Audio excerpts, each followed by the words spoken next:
Welcome back. Welcome back. We are here on the next episode of the Keeping It Real Estate podcast. Man, I love this podcast, man. This is one of my, I look forward to, it's a busy time in my life, but I so look forward to bringing on people that I feel deserve to have a platform, talk about their business, talk about what they do in the community and things like that. And today, I don't know if you see the logo, but we've got someone that when I first met her, I was like, yeah, we got to connect somehow. She got to either be on the team, she got to be at the firm, whatever it was. And it didn't start off that way, but I just kept watching her and hoping one day she would just connect with me. And then one day she did. She reached out, and it's been up ever since. So got my homegirl and one of the top producing agents at Noir Group, Jerell Austin, team lead of Austin Real Estate Group. How you doing? I'm doing good. You I'm good? doing good. Yeah. How are you? I'm good. I'm glad you could join me on this one. So Thanks for having me. Yeah, Ariel's a fun bunch. She's always smiling, and just good overall, man. So I just want to kind of give her this platform, give her this time to talk about what she does, who she is, let the people know who you are. You want to give some background about yourself? What you got? Sure. So my name is Jerell Austin. I'm from Asheville, North Carolina. I've been in Charlotte since 2017. Went to UNCG. Started out at the bank. I won't say what bank. Hated it. Yeah. Was miserable. And yeah, I was watching HGTV one night and I was like, I'm going to try real estate. And then it turned into my passion. There you go. Yep. That's kind of how it was. I mean, I didn't watch HGTV and didn't do that. But when I started the class, I fell in love with it.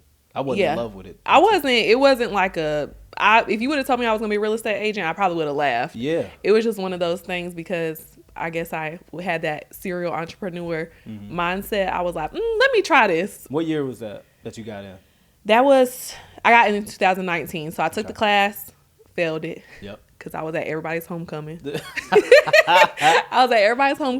the class, went back. They sent me a little discount if I would retake it. Oh, yeah, that's right. Yeah. Yeah, okay. So retook the class, passed it, started, doing it kind of not really taking it serious. And then as time progressed, it became something I was like, oh, this doesn't even feel like work. Yeah. And then I started to fall in love with it. What was it that made you fall in love with it? I think just the for one, it was challenging. It wasn't easy at all. Yep. So the challenge of it, and then like the satisfaction and the look that I saw on my clients' faces once we got to closing. Yeah. Honestly, as the deals got more difficult and I was still able to get clients to closing, that was very rewarding too. So I think the rewarding aspect of the fact that I can help you buy a house, make you understand, the process of buying the house, and then being at closing and honestly forgetting that I got paid, like just being happy that my client closed. Mm-hmm. Yeah, people underestimate that the look on the client's face. Like when people say that, you be like, man, you don't care about it. No, right? Like, for real, like you don't understand. Like going through the stuff that they don't see us go through, and then they get to the closing table, and it's like, bro, if I were to tap you on your shoulder every time I had to deal with something to get us to this, right? The look on your face right now, the happiness, and the fact that I know you gonna refer somebody to, like all of that piled in one, it's huge. It's huge. Yeah, especially when it is those difficult transactions when you're like, is this gonna make it to closing? And then you do. Yeah, that I think that's what really made me fall in love with it. Is just for one, it's always challenging, and then also challenging but rewarding. Closing day, but not for the money. For the money. Ooh, but Lord, this is over. I ain't gotta think about this no more. I had one client one time who, and if he's watching this, I know he will be, but he'll know who I'm talking about. We used to text every morning at like 5:15 in the morning. Really? Because I was up. But that was his time to communicate with me. So we would just chat back and forth. And at closing day, he was like, man, who I'm going to text at 5:15? I was like, not me. I was like, I love you, dog, but we don't need to no more. We can have a good time. Right. Not at 5:15. That's me and my client. I ended up, and it's funny how you end up with clients that align with you as well. Because I was, once I left the bank, I went to a third shift job, just kind of part-time.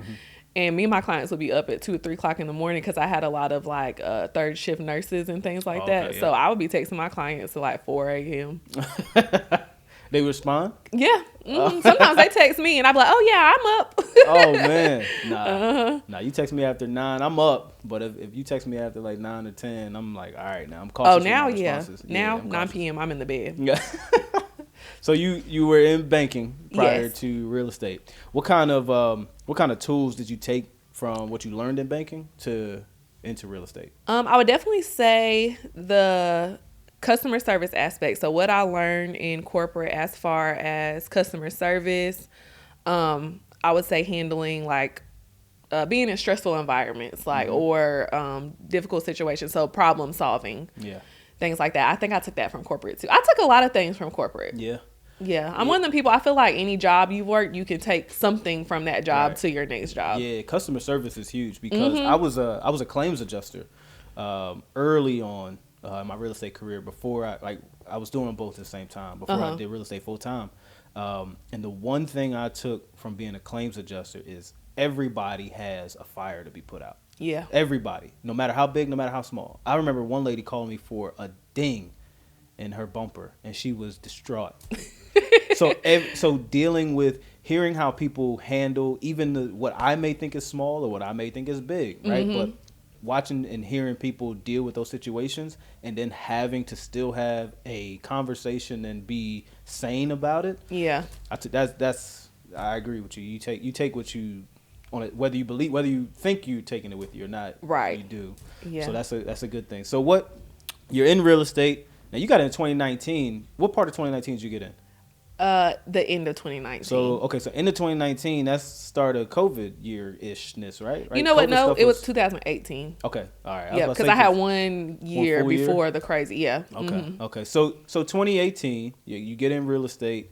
How long until you decide, I want? Because you do coaching, you do all this other stuff. So at what point in your career did you say, somebody else needs this information. Somebody else, I want to be a leader in the field where I'm coaching, because you hadn't gotten to the team aspect yet, but you were coaching early on. At what point did you get to where you said that? I think it was after definitely COVID, after COVID, because that was a rough market for me, at least, because I felt like I was still newer. Like I was just kind of getting a consistent clientele then. And then I'm in a market where I'm consistently getting outbidded and things like that. So I started kind of seeking my own mentorship back then, because I'm like, clearly there's still some things I need to learn. There's some things going on where people are doing something in these situations where they're winning these offers and I am not. I am not winning these offers. Right. So I started kind of seeking mentorship for myself then. And then I kind of got to a position where I was learning like different strategies. For one, I was learning the real estate industry more, but I was also learning strategies where I was winning offers, finding what worked for me, what didn't. I ended up switching brokerages, and I just felt like I had more exposure to the Charlotte market at the time. So I had felt like I was really growing in my career. But I felt like, when I got into real estate industry, I was like, okay, I'm going to kind of like master one thing first and then kind of move on to. So when I felt like I got to when I completely mastered the buyer side and could do it with my eyes closed, because I felt like that was kind of the focus for me going through that 2020 market. I was like, okay, like I want to genuinely kind of help people too that might be struggling. Because I've always been that way. Like, if I don't, what's it called? Gatekeep. Oh yeah. Yeah. So I don't gatekeep. If I have something that will help somebody else, I will share that information. Right. So once I mastered the buyer side, or I felt like I mastered the buyer, I don't feel like you can ever really 100% master it, because every situation is different. Right. But when I felt like I was in a good position, I kind of just started sharing some bits and tricks here and there. And then I had people kind of reach out like, well, what are you doing? Or, just asking different questions. And so it kind of started like that, me getting into some mentorship roles is just having conversations or having people reach out asking, well, what do you do to get clientele, things like that. Yeah. So, and when you say you reached out for mentorship, you went to the top dog. You went to Kiana Watson. I did. Yeah. And she's helped me a lot. Okay. She's helped me a lot, which I have several mentors, each that have helped me with different things. But that's where I started, was the Agent Tools for Success. Not even in the membership, just taking some of her master classes. I think I did like the broker blueprint or something like that. Or no, it was how to something about 6-figure real estate. I can't remember exactly what it was, but that was the first course, and that changed the game for me. Nice. As far as being put in multiple offer situations and being able to come out on top of them.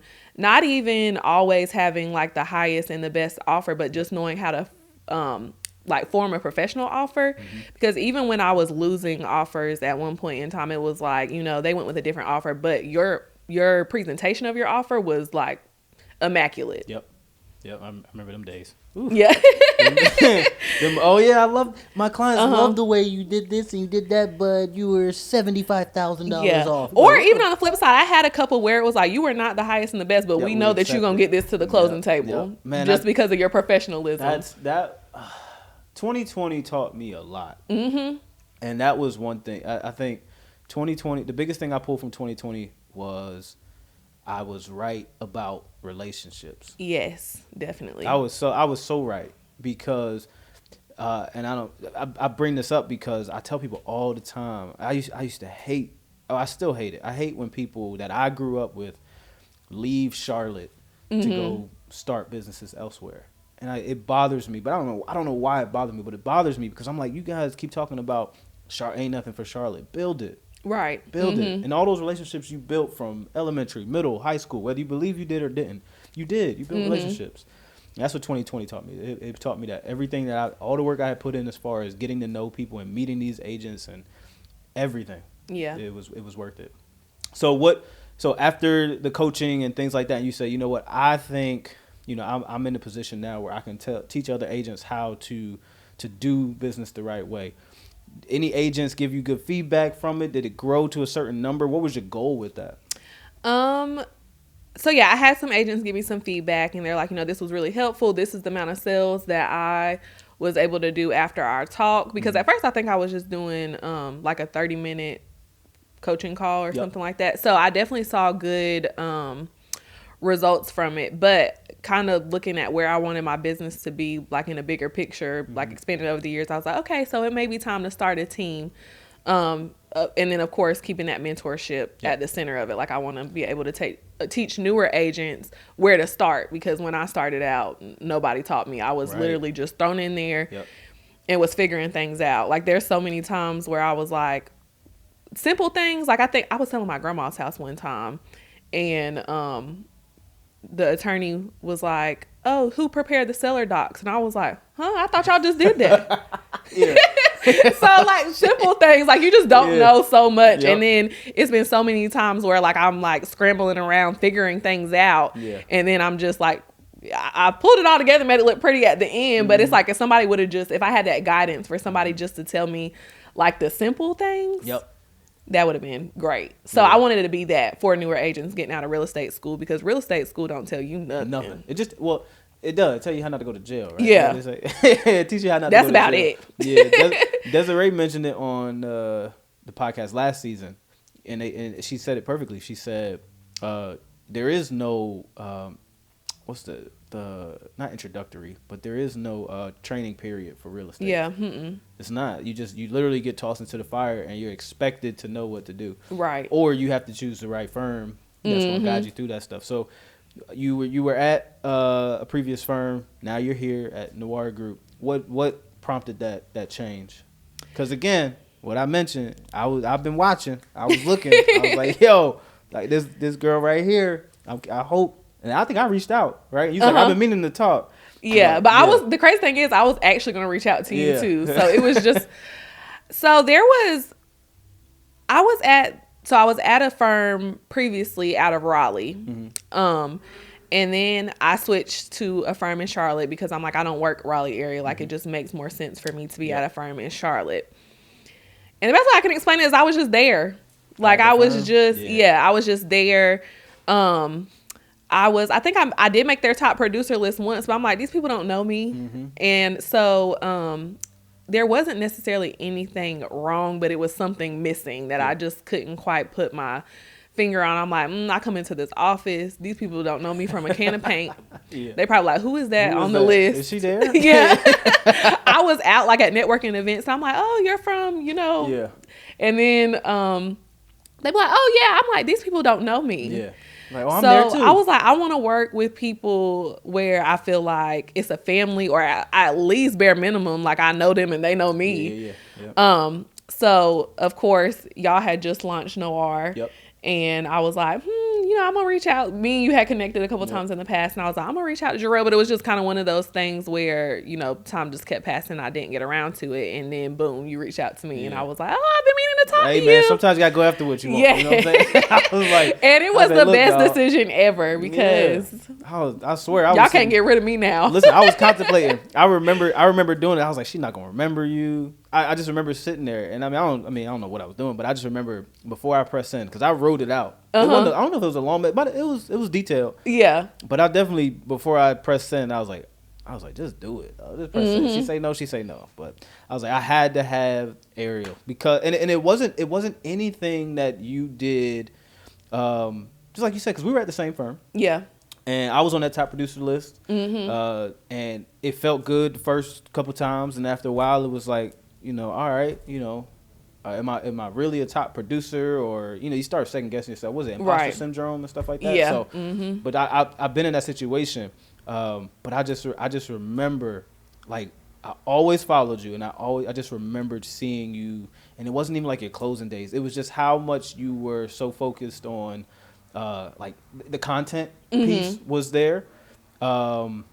You weren't necessarily just posting closing days or under contracts. You were posting other things about yourselves, and that's the stuff that I was teaching the team. When I built the team, I was like, "Yo, we have to let people in. Right? People work with people that they can relate to."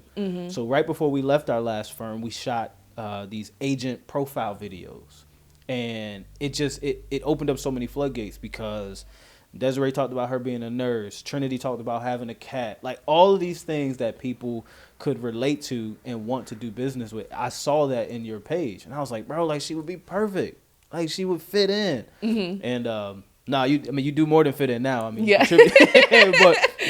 but I saw that, and I knew that we had to have, if we were going to get to any point where we were going to start growing, I had to have Ariel somehow be a part of it. And I was so grateful that you said that, and grateful now too. So now you're at Noir, and I remember you reaching out saying you wanted to start a team.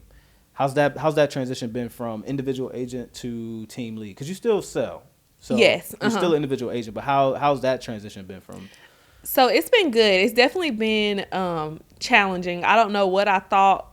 And it's all good things, but I don't know what I thought it was going to be. So I've definitely had to adjust in my role because, for so long it was just me kind of just doing my transactions and things like that.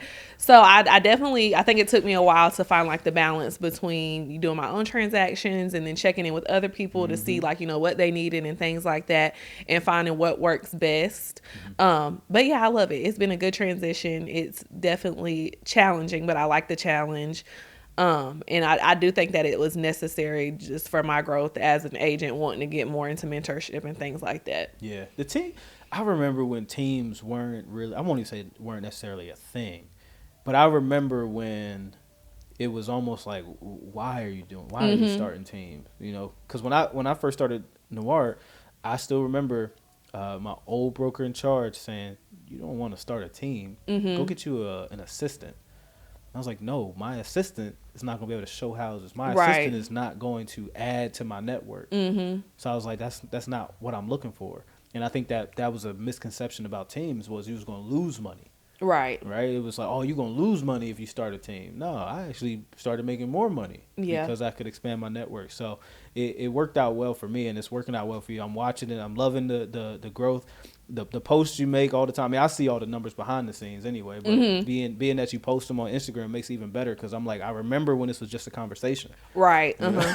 So you all these deals under contract, deals sold. I'm like, man, that's progression that needs to be recognized, and the fact that you took that role on and you're doing it so successfully is fun to watch. I enjoy it. It's been fun. And I appreciate all your guidance too, because I know in the beginning I was like, Jerell, how you do this? What you think about this? Yeah, no, but that's what I was here for, right? And I think that's what gets lost in all of this. Like, starting the company kind of took me out of that role of team lead. I enjoyed being team lead. Yeah. And having to change from team lead to owner I'm like, man, I missed that. Like, I'm glad somebody reached out and said, hey, how'd you do this? Oh yeah, let me tell you. Come on, I'll pay for some food. Let's go talk about it. Right. Like, but that's the part that was missing, and you gave me that opportunity to kind of keep it going and bring it back. So I appreciate that.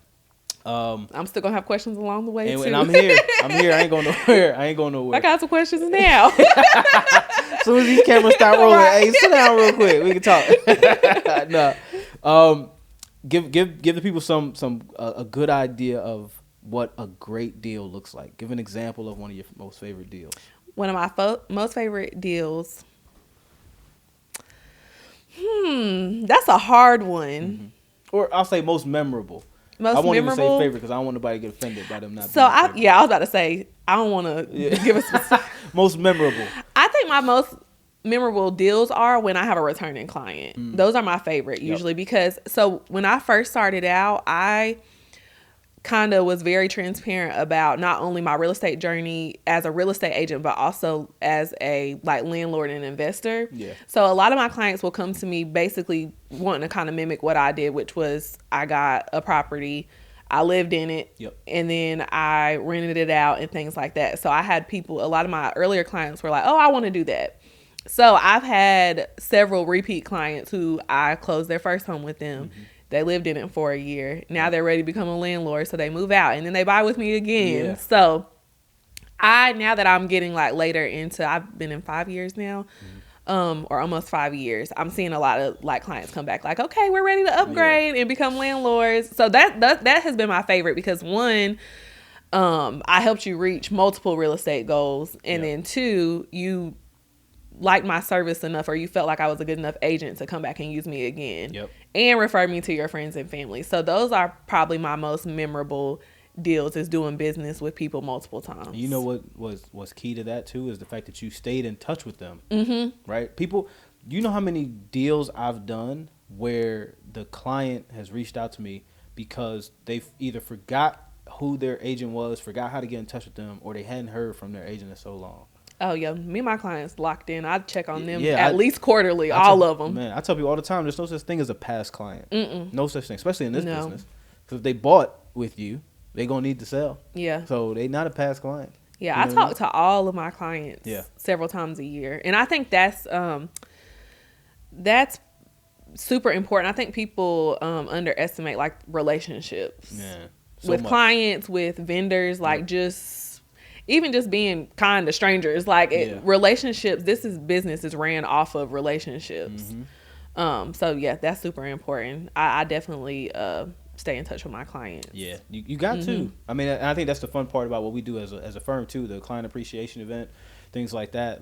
Those are letting clients know, hey, we still think about you. We appreciate you. We wouldn't be where we are without you. Right.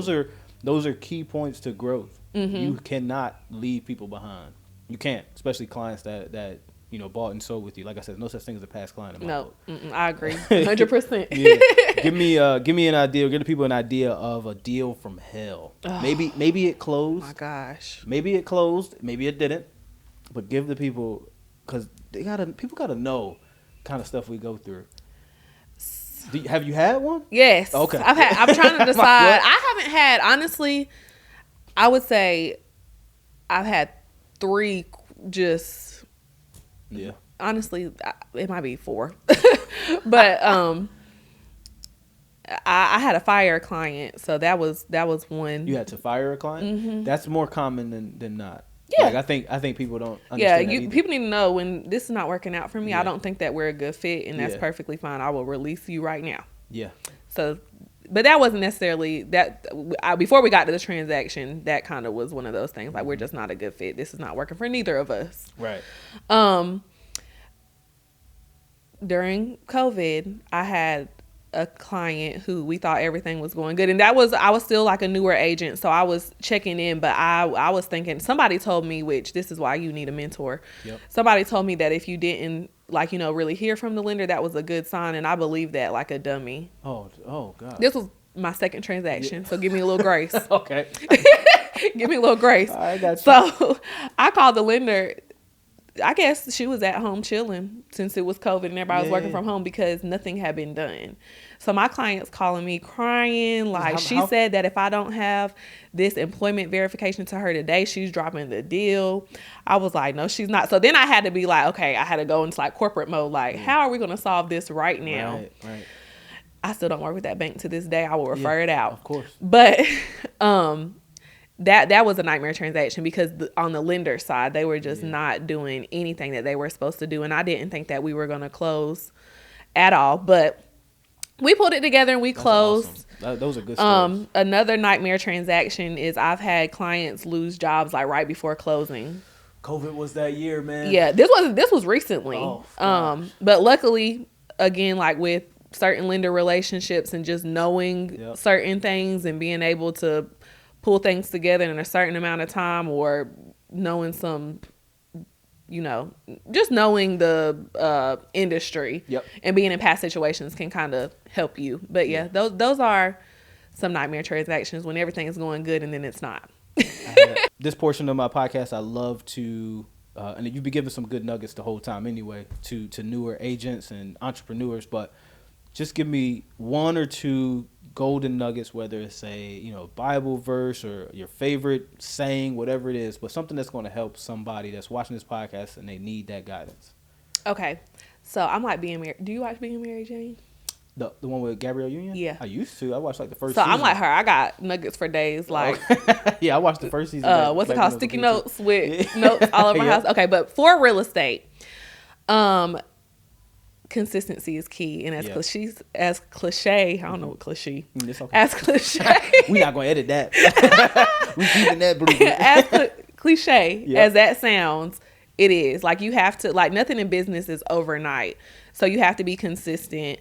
I was very consistent starting out. I could be a little bit more consistent with my social media posts now, but when I first started real estate, I had Buyer Tip Tuesday, and every Tuesday I was posting something real estate related, and that got me so much clientele in my earlier years. Now everybody knows I'm a real estate agent, so I'm not gonna say slack because I should do better with my social media, but I'm not having to post as consistently because no, I was trying to block the mic. Okay. Thanks for shining. I thought you were trying to be funny. No, thanks for shining light on the fact that I was trying to block the mic from my Sorry. It is cold outside. I thought you were trying to be funny. I was like, what? No. But consistency is key. So just being consistent, although I'm not as consistent with my social media, I'm consistent in other areas. So I know, coming up with some sort of consistency in your business. Yep.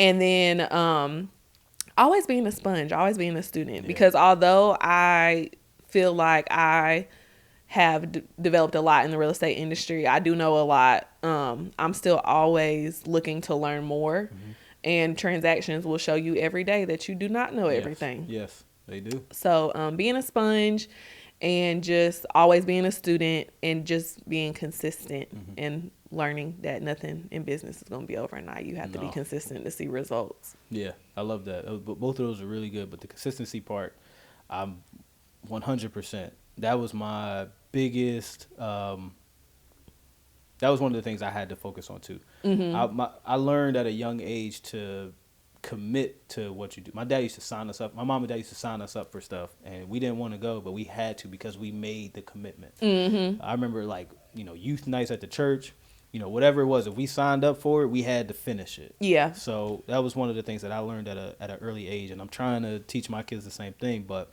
that consistency of just showing up, and then if you're going to show up, you might as well either enjoy it or make it worth your time. So that helps. Last part of my podcast, and I don't know if you've seen it before, but I give people opportunity to ask me one question.